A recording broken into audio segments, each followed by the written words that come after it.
Today, I'm going to start reviewing my 100 plus car collection. This is going to be an 11-part series, so stay tuned, subscribe, and consider ringing the bell for notifications. Alright, so we're going to start reviewing my 100 plus car collection. We're going to do about 9 cars per video, so strap in. So first up, we're going to have the 1932 Ford Model B Coupe.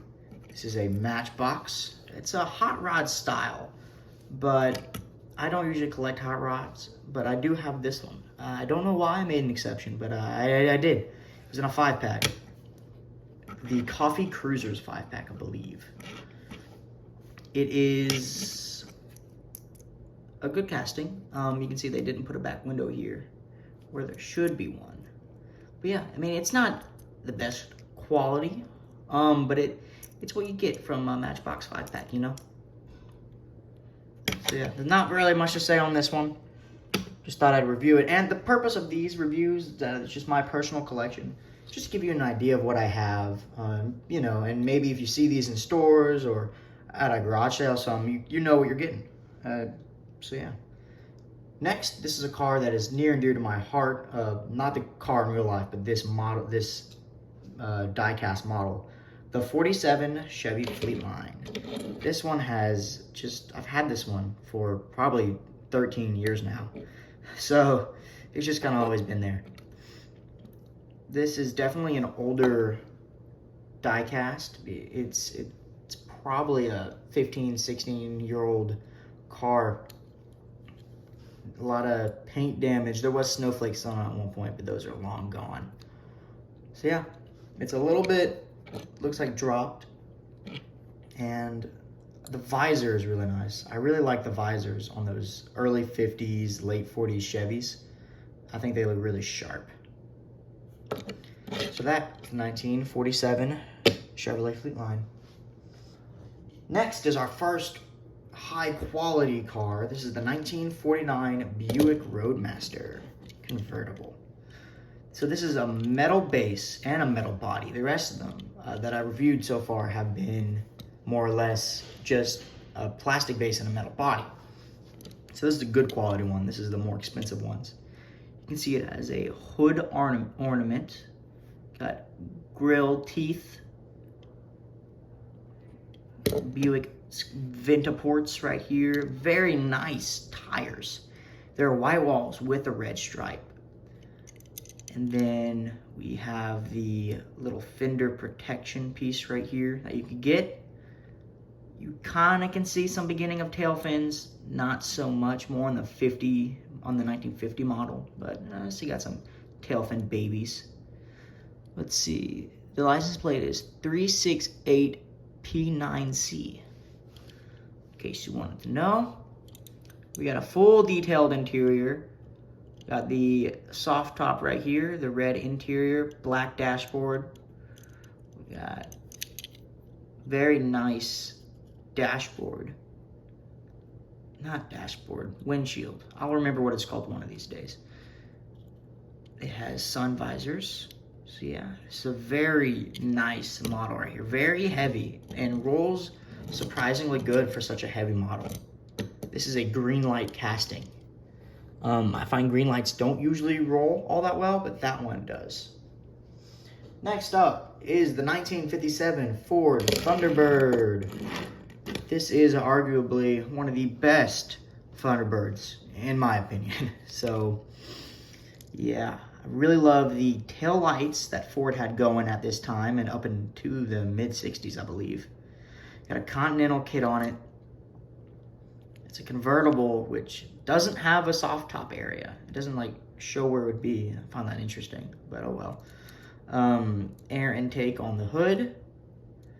I like the stance of this car. I like the lines, the fins. It's just, I love it. Very nice car. Very beautiful Thunderbird. And of course, this isn't the most detailed model. It's just a matchbox, but it's good. Yeah. Our next car is the 1970 Chevrolet El Camino. So for y'all that don't know, an El Camino is a car with a truck bed. It's in a league of its own. Very interesting. Definitely some collector's cars. The El Camino was brought to life in the late 50s, as well with Ford's Ranchero, which was similar. This, in 1970, the El Camino was based off the Chevelle, so it was almost like you were getting a muscle car, or a muscle truck, I guess. So, yeah, the El Camino went up until, I think, 1985 was the last year for the El Camino. Correct me if I'm wrong. But yeah, they were obviously decently popular. They made them for a while. Let's see, it says El Camino on the side. Yeah. This one doesn't have a very detailed front grille. That's alright though, this is a cheap car. It has the same wheels as the Thunderbird. Matchbox quality right there. But no big deal, you know. These cars are like $1 a piece. El Camino means the road in Spanish. Fact of the day. So yeah, 1970 Chevrolet El Camino. Next up is the 1969 Mercury Cougar. This was the cousin of the famous Ford Mustang. This was not the top trim you could get on it. I'll show that in another video. That would be the 1969 Mercury Cougar Eliminator. So I do have that one, but not in today's video. This one is plastic bottom, metal base, as well with these two. I forgot to mention. But yes, this has plastic tires, which is a good quality casting, but it does have plastic tires. I believe this is Auto World. Yes, this is an Auto World casting. Yeah, this is definitely one of the nicer brands out there, just not one of the nicest cars they make. Got some chipping in the hood. Not sure what that's from. The roof, sorry. Yeah, we got hideaway headlights. License plate that says some numbers I'm not going to try to read. Yeah, good quality casting. Very shiny wheels because the tires are plastic and they're more shiny than the rest of the plastic tires. Anyway, moving on to one of my favorite die-cast cars that I own and one of my favorite cars in real life, the 1974 Dodge Challenger Rally. This was the last year for the Dodge Challenger until they brought it back in 2008. Okay, that's not true. They had it in 1978. They also had one, but it was, we don't mention that one, all right? We don't talk about that. This was the last muscle car made by Dodge for a long time, up until 2008, unless you count the Viper, but that's more of a supercar. Very detailed interior, white interior, black dashboard, white top. It says Dodge. A lot of people don't like this front end because of the rubber bumper guards, but I like those. That's actually one of the main reasons I like the 1974 Challenger. Rolls good. This is also an Auto World casting. This is metal on metal. Yeah, metal on metal. Although I'm not sure if the top piece is metal, but I don't really know. We got a very detailed hood with air intakes. And this hood opens. This is the first one that opens out of these.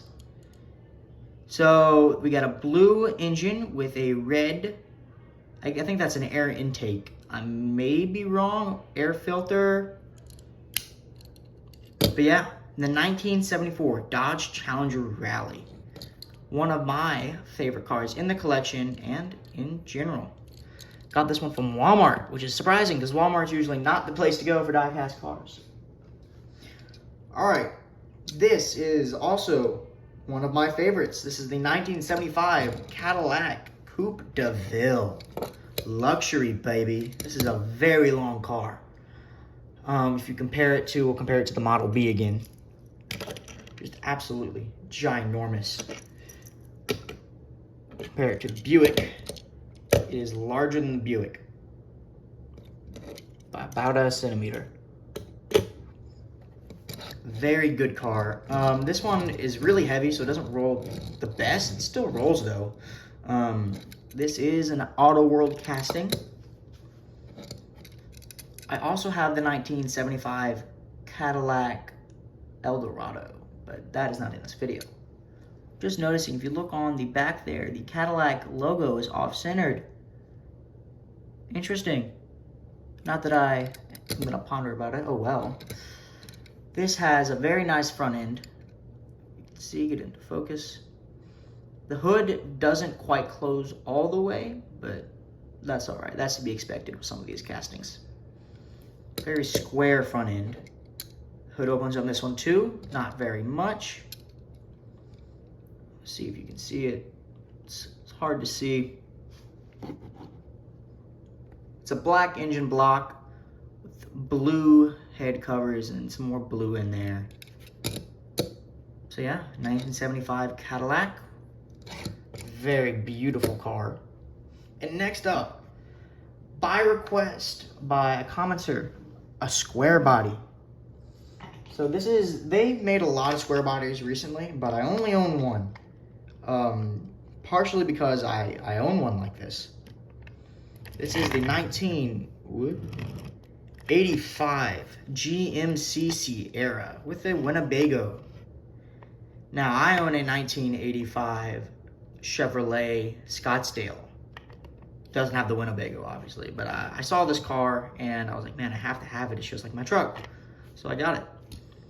Now this Winnebago does not come off when you buy the car. I actually dropped the truck when I got it and the camper top came off. And I was okay with that because I like it better without the camper top. This is, I don't know who this is produced by. So I want to say Auto World, but I don't know. Here's the front end. You can see GMC. The rear end, very plain. If it was a Chevy, it would say Chevrolet on the end, but it does not. Nice two-tone paint job. This blue is what my truck is going to be finished in. Very generic tires. I think they're a little bit of a wide stance too to accommodate for the Winnebago. You can't really tell on camera, but the wheels do stick out a little bit. So yeah. Alright guys, so put down in the comments section below which car is your favorite. We have the 75 Coupe de Ville, the 74 Challenger Rally, the 85 Sierra, the 49 Buick Roadmaster, the 69 Mercury Cougar, the 32 Ford Model B Coupe, the 47 FLEETLINE, the 70 El Camino, and the 57 Thunderbird. Put down in the comments which one is your favorite. And share this video, like, consider subscribing. Thank y'all for watching. Hey guys, before y'all go, I wanted to give a big shout out to Julien and Reis from the Cajun Cousins YouTube channel. Without them, I would not be able to make my channel and these videos. So check them out. Again, that is the Cajun Cousins. They like to fish, and it is an amazing channel, so for sure, check those guys out.